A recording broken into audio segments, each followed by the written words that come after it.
Hey guys, how are y'all? I hope y'all having fun so far with the with drumming this season. It's feels a little different than normal, but I think we're gonna be okay. It's gonna be a lot of fun. We all finally get together for sure, and I can't wait to see y'all. Today we're gonna talk about downstrokes. Last week was about full strokes and bouncing the stick up.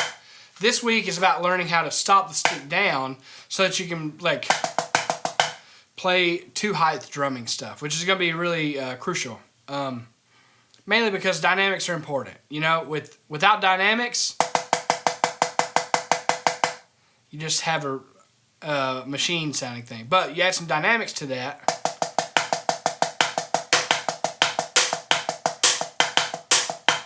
right? All of a sudden you're like, yeah, it's a little more musical, So with that, with trying to play musical, it's fun playing loud, but that means you got to play soft, right?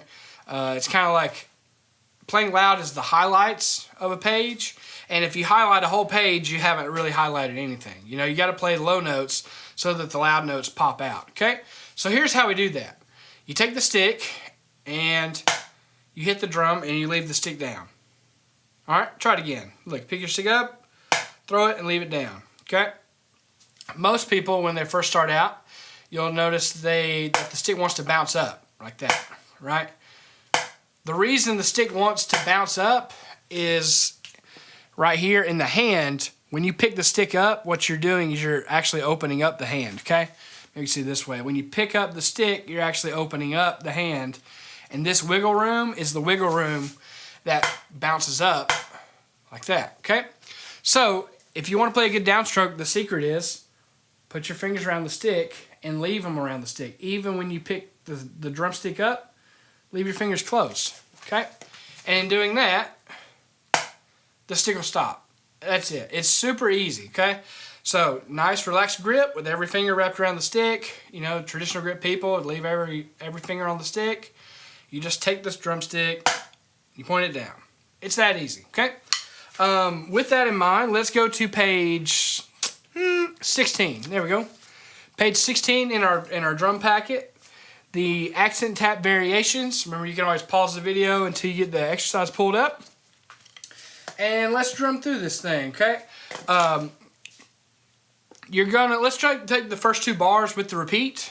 All right, here we go. 1, 2, 1, 2.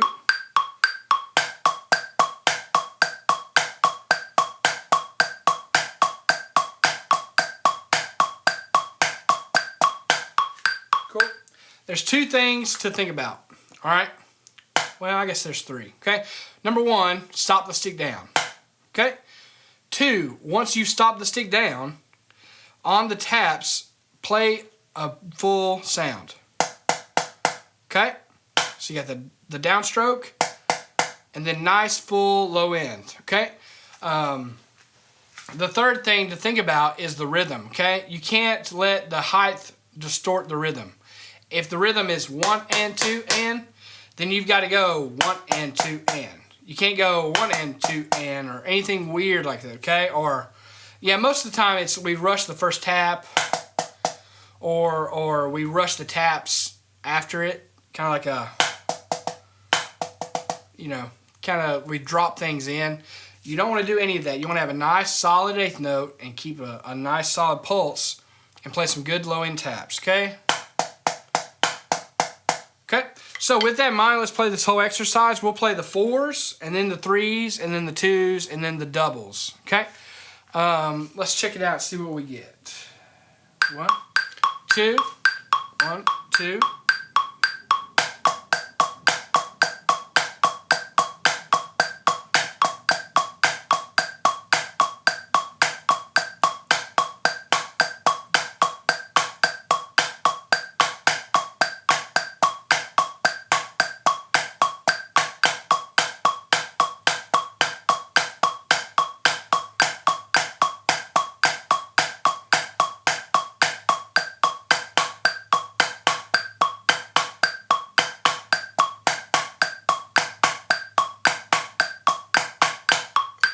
Cool. So, that's the exercise. And a couple of things to think about is on the last ones, the doubles where it's tap, tap, accent, and then downstroke, you want to think of it this way. You want to go tap, tap, and then think bounce, down. Okay, accent, accent, or sorry, tap, tap, bounce, down. Tap, tap, bounce, down. If you do that, you'll play it properly. You don't want to go down, down. Because we don't play 8 on a hand like this, we play 8 on a hand letting it bounce up. Okay, so that first accent, we want it to bounce up. So you got tap, tap, bounce, up.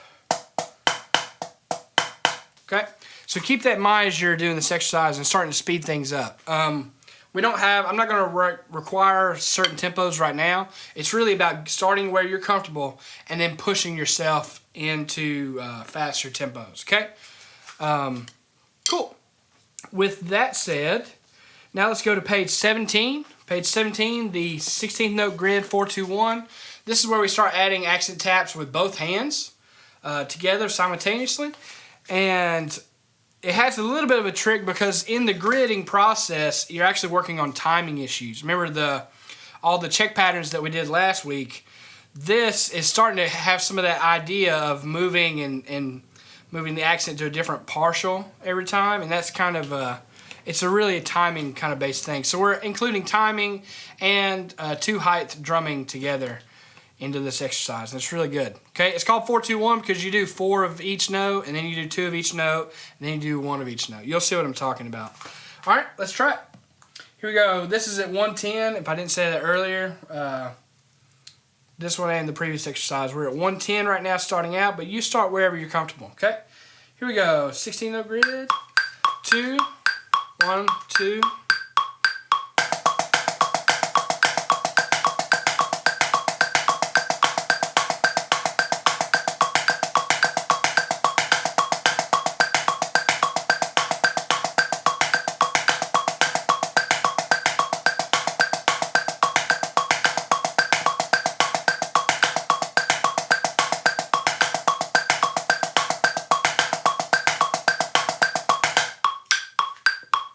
Okay.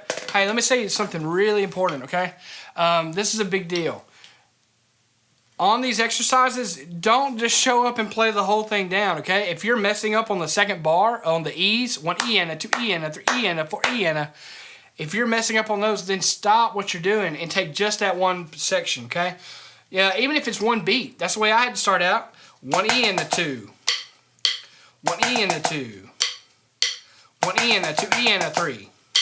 1 E and a 2 E and a 3. 1 E and a 2 E and a 3 E and a 4. Right? You just start building on it, and then you can do a whole bar. 1 E and a 2 E and a 3 E and a 4 E and a 1. Okay? And then you add on a bar, or just mix. You want to break things down into small chunks. It's like eating an elephant. One bite at a time. Okay? So take the part that you need and that you're messing up on, and highlight that part in your head and say, okay, I need to work on that part only. Okay? It would be better for you to spend 10 minutes working on just the second bar and getting it right than to just fumble through the whole thing for 10 minutes and not really get anything out of it. Does that make sense? Very cool, very cool. Let's look at the next exercise, Triplet Grid 4-2-1. It's the same idea of moving the accent around and doing 2-height drumming together, but it's in triplets instead of 16ths. Here in all the Western music that we do, we tend to do almost everything in either duple or triple mode, okay? Meaning we're doing 1 and 2 and 3 and 4 or we're going 1 and na na na na 1 and na, triplet, triplet, triplet. All music that we hear is going to be one of those 2 patterns for 99% of the time, okay? So let's look at the Triplet Grid 4-2-1. Let's go 120 on triplets. I'm going to turn my metronome to the triplet subdivision, and it's really good to be sure you get a metronome that has different subdivisions. Okay, it doesn't have to have a ton of all the different combinations, but it does need to have an 8th note subdivision and a triplet subdivision. If you have those 2, that'll cover like 90% of everything you need, and you'll be good to go. Is that cool? All right. Let's see here. Let's do the triplet grid. 1, 2, 1, 2.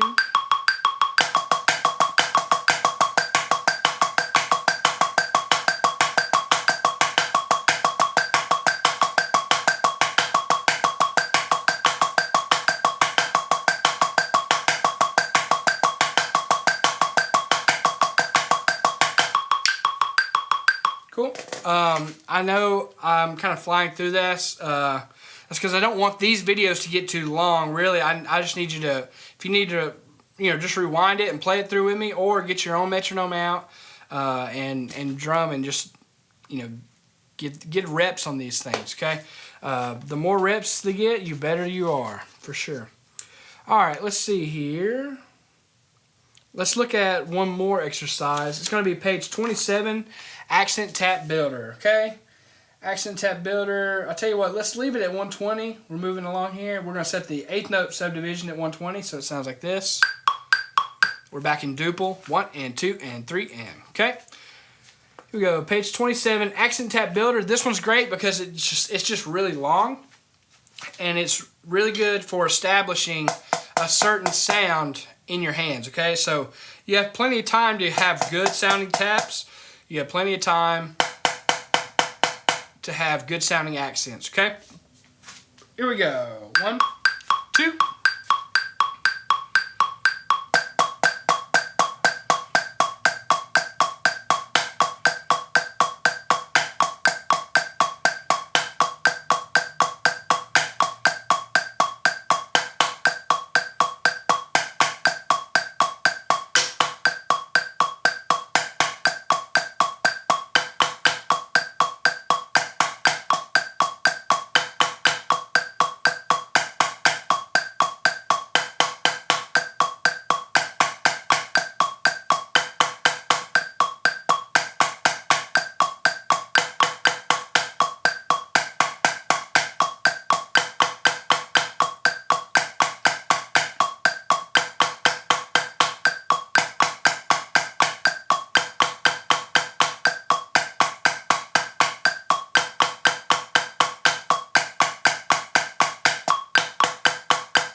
Cool. So that's the Accent Tap Builder. That's a really good one just to get a lot of reps on playing the 2/8 drumming thing, okay? I hope those things help, man. Let's see. I think that's going to be good for that. 2/8 drumming is a big deal. Without it, man, things would just get really boring, really boring. It also kind of sets the way for all the cool drumming with all the, all the 2/8 kind of cool flammy stuff. So you can't even do flams without 2/8. You got to have 2/8 to, we'll get into all that. But yeah, all the cool drumming stuff that you want to do includes high notes and low notes, okay? And so this is a really important week to really get after it, okay? Because you got to get really good at the accent tap thing, okay? A couple of housekeeping things. I know last week we went on page 6, the single beat combinations, okay? So this week, be sure to check out page 7 of the single beat combinations.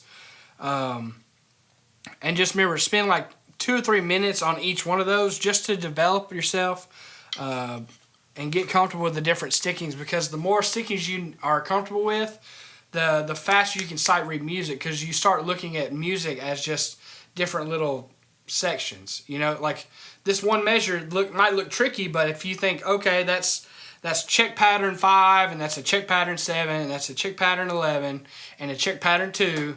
with the sticking is this kind of weird sticking, and you've already done the sticking because you've done it here on the single beat combinations. Then you can see how things would start to move real fast.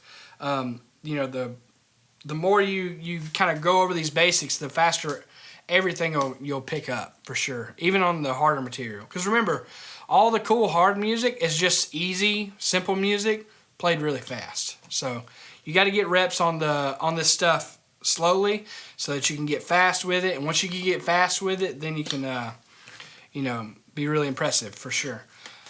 Let's see.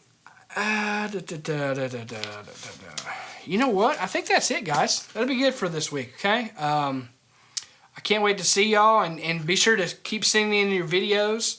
If you haven't done last week's, go ahead and do last week's, and get on this week's videos, and post it in the Facebook group comment section wherever I posted this link. And be sure in the description below, I've got all the material, so if you don't have your packet, things like that, then go check that out. There's also another thing, the groove tracks. Listen, guys, if you want to get seriously good, go hit up that playlist of the groove tracks. It's just like a simple little beat thing going, but it starts to work through rudiments. Like it'll take the paradiddle and you play a paradiddle with it, and you're working on paradiddles, but it has a groove going on, so it's kind of fun.